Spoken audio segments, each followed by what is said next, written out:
And I guarantee you, if you want dissatisfaction, I'll call you. It's either I kick him or slap him in front of you.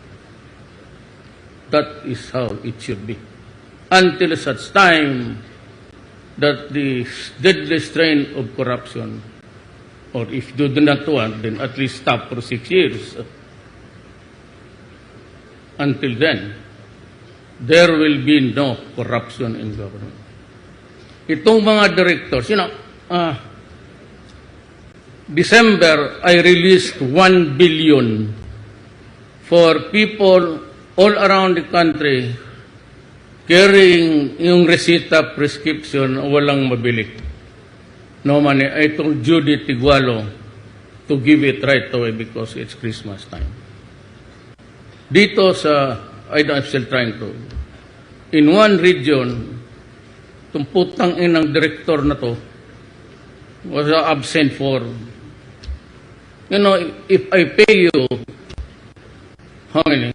300, you work for it. You stay in the office. Because if you shortchange the public, the transacting public, ang bayad sa iyo, for 300, work for 8 hours. Then after the lunch time, you go out, you do not come back anymore. This, you directors, I am covered national. Stop it. You are not the privileged. You should not be privileged. You eat your lunch in your office and be there when the papers are signed. For each department, matagal na, energy defensor, I place 1 month. 1 month, they have to release the paper, whether it is approved or not. The director shall only have 15 days. The local government should only have 3 days. In Davao, it's only 3 days. I'm not trying to pull my own chair, but look at Davao. But initially, nasasampal ko na. But when I said, I'll kick you, I'll kick you. I will go to your office and in front of your office, I will kick you. I do not want to do it, but if you press mo, I will. Praktisado ako dyan. So, those papers there, they must be out from your office, the director, whoever you are, 15 days. And I would like to urge every citizen of this country, text mo kagad. Putang inang direktor na ito, mayor, wala dito nga. Tapos 2 linggo na, do not, kayong nasa gobyerno, it's time to have a respite from corruption. I said, I'm not pretending to be the cleanest Philippine. I had my faults, but, this is my last spura. I'm 72 years old. A lot of the media speculating, well, I have cancer in the liver, pancreas. I'm 72. How old is your father? How many tablets does he swallow every night? If he's 72 like me, pareho kami naglalaklak na druga. Sakit sa lahat na.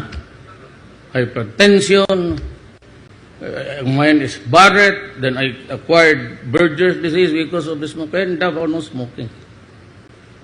The doctor said you cannot smoke anymore. So I told about 80 people, we should not smoke anymore. Langan.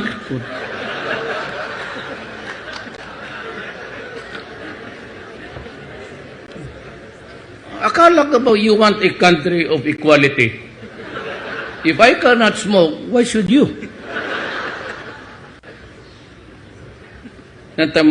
So I'd like to congratulate Sarangani Power. The Alcantara family came here many, many years ago. And my father too. We were just migrants, but they were already not trying to offend you, but well off. That they started with business right away. Kami yung, my mother is a Mindanaoan.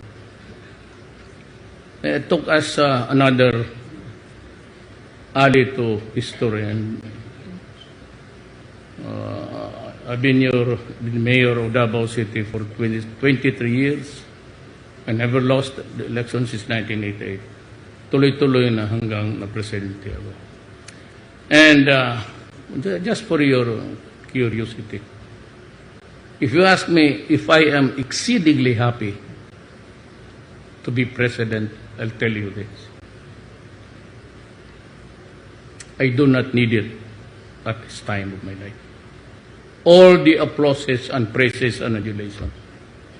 For 40 years being a politician, including me being a congressman and the vice mayor to me, I've had enough of it. It does not ring a bell. All I am doing now is just work, and work. The salary of the president is 130,000. This good as your time. Please forgive me. I will just utilize the time. Kayong nasa government corporations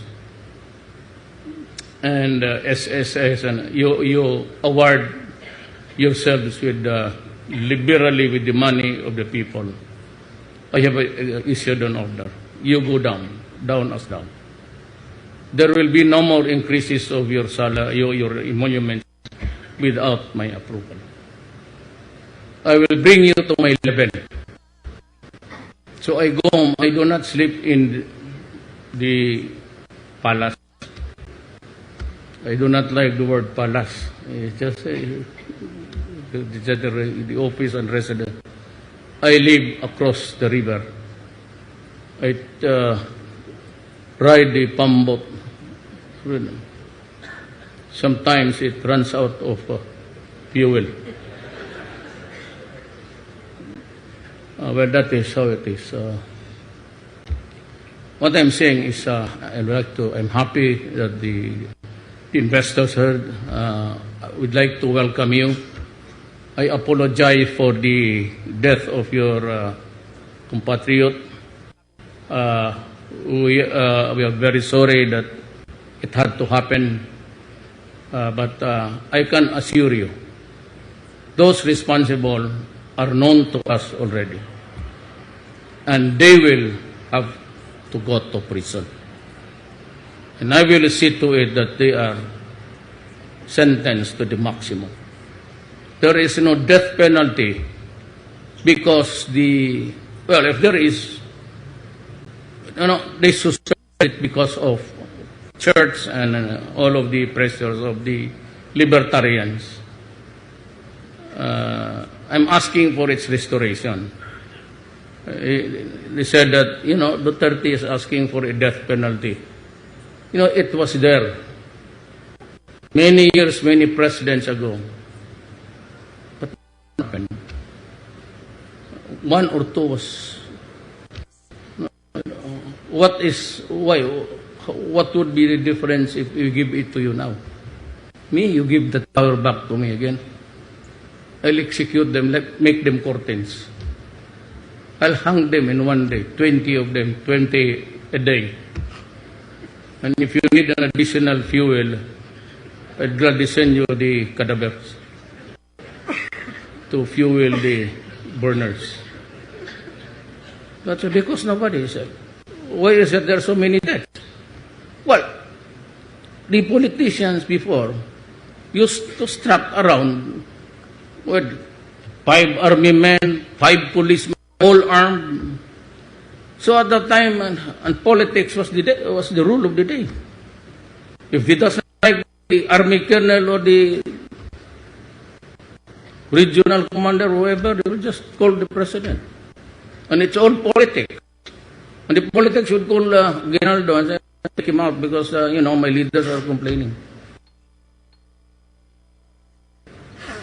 Nobody does it. In the first place, I never had any political machinery. I didn't have the money. So I owe nobody nothing. So yung the politicians, stay there. And I know how they operate. I've been mayor. Start to organize your law and order fund. Because if your LG, your municipality or city is in turmoil with so much drugs, I would ask you that you pocketed your intelligence fund and for the operations of the police. So that I'll take out your supervisory over the police. I will tell the military not to obey you. And if you get to be troublesome, told the military to shoot the idiot. They used to be powerful ones. Kasi politics. Kaya ang maki 40% of the barangay captains of our country. Little 4 or 5 years ago. A lot of policemen there, 6,000 of them. You want a visual thing about the drug industry? Bigay mo sa akin yung, where's my aid? You really want to know the enormity of my problem? Kaya I was talking to God again. Sabi kasi nila, I talk to God.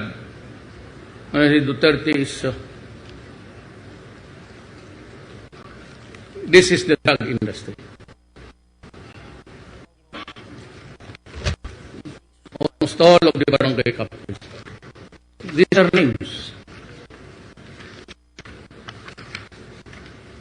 Yung pare, no? May pare dito. Bigay mo sa kanya. Solve the problem. These are rulings, municipal mayors, city, everybody, every drug, foreigners, locals, barangay.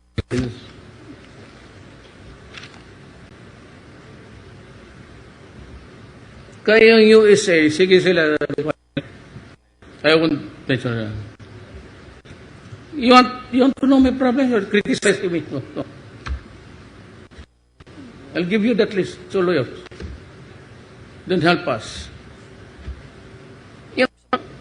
I'll invite you so that all the foreigners also understand.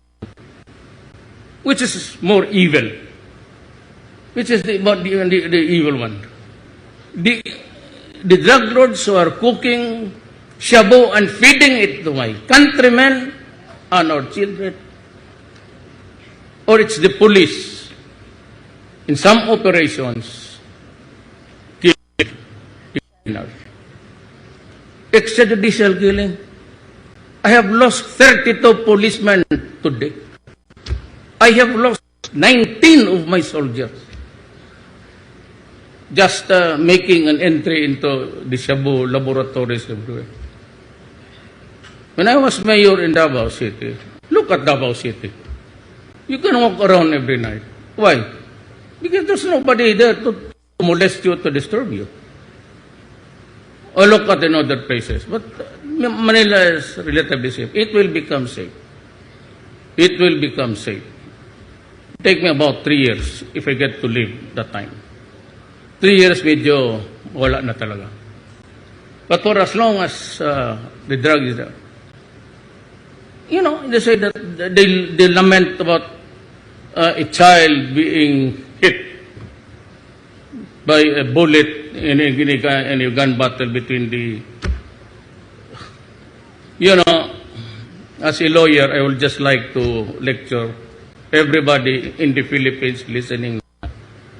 If there is an encounter, policeman is performing illegal duty.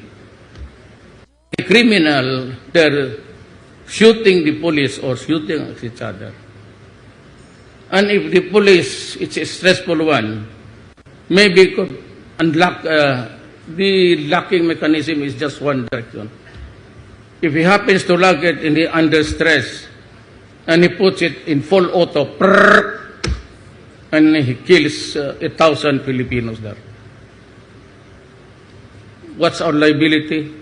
Civil. We only pay. We do not incur any criminal liability. Because this police is working in the performance duty. He could not possibly control the bullets coming out from the barrel of the gun. That's it.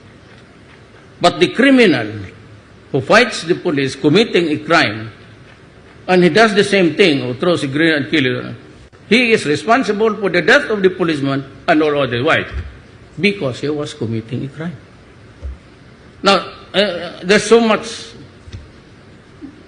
binabatikos na they're crucifying the police. You put yourself in a gun battle and let us see what happens.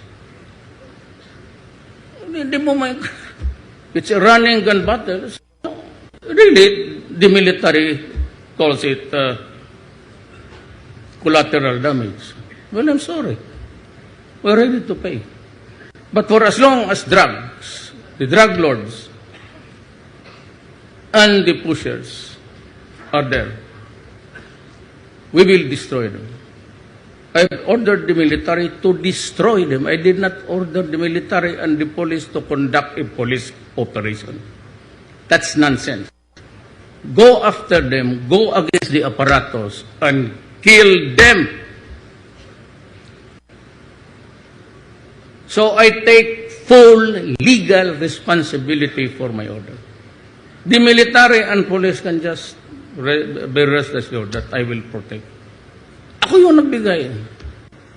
Why? Because I have to protect my country. Why? Because there are now 4 million addicts. Why? Because you are reducing my country into a slave state. Why? Might be better to have of Africa and the Middle East. You can still utilize his talent. But if you make a slave of a Filipino, a criminal, and to fatten your pocket, my God, I will kill you. Telling you now. There's no other way. Oh, the poor are the ones, of course. Because they are one who have to make a living. If there is no shabu here, and nobody brings it there, then we are safe. Oh, there are so many poor without work because there is no more supply, that we are relatively safe. But for as long as the drug lords are there, and even when we say, oh, the poor are the ones, you know the world will never stop turning every 24 hours. It will not stop to listen to your story. We are here, we committed this crime because, my mother is just a prostitute. She earns money by selling her body. My father is a holdover. I will not listen to that story. Because I have to preserve my country. Hindi kita pwedeng pakinggan. Alam mo, you know very well that you tread into dangerous ground. I have been warning all of you, especially mayors. I called you to Malacanang a week ago. I told you, do not do it. You will die. Captains, you will die. What makes it more odious is that you are in government. Why? Because I said, I have to preserve my country. The loose talks about martial law. If I declare martial law, I will not say anything. I'll just declare martial law. Just shut up. You just behave. It's not. I want to perpetuate myself. Sus Maria Joseph.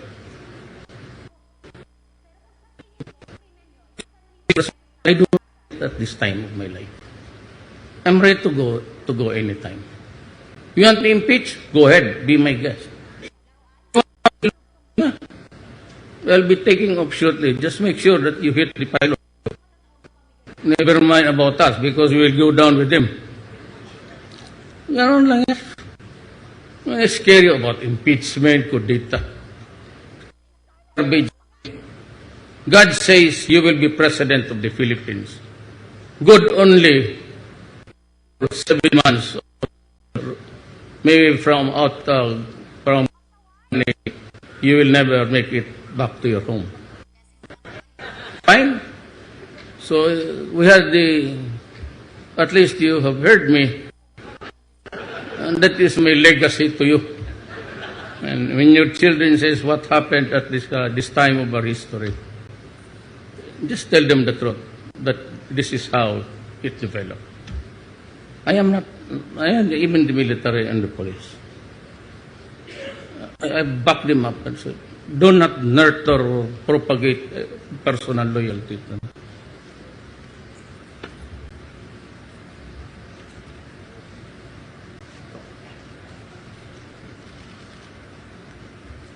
You remain loyal to the flag, to the people, and to the Constitution. Me, I am just a worker of government. You have never heard me call myself president. We, the military and the police and all of these guys, we are all workers of government. And so I'd like to again congratulate Sarangani Power and all the investors, Toyota and good friends. I said I'm very sorry for that sordid incident, and but I can assure you, I will see to it. Better if they escape from prison. I'll send their heads to your...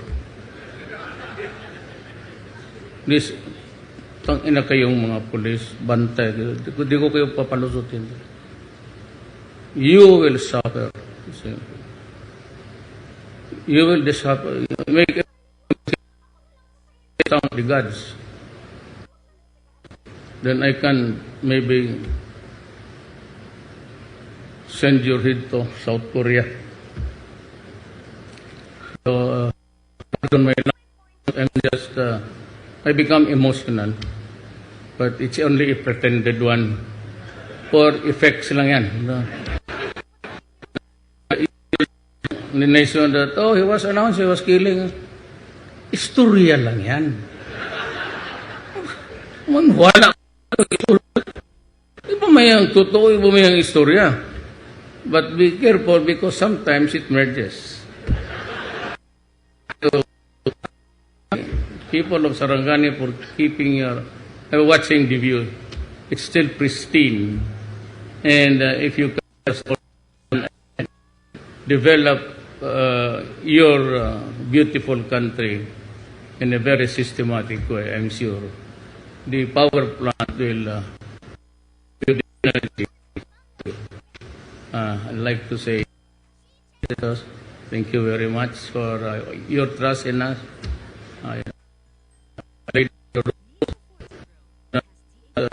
Do not just report to me. I have an open line. Do not entertain. And the first whiff of corruption. The first whiff of corruption. Even if it is not true. Ego. Because I would be eternally doubting whether you are really at it or not. So why would I punish myself under stress by thinking about you? Who are you to be? So, salamat po lahat, sa inyo lahat. And mabuhay ang Sarangani. Good. Thank you, Mr. President. May we now request the President for a photo opportunity in 5 batches. We call on first the personalities on the stage. And the Alcantara, members of the Alcantara family will be next.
La Rosa dadalo daw at sabi sa media na may bagong case na ganyan,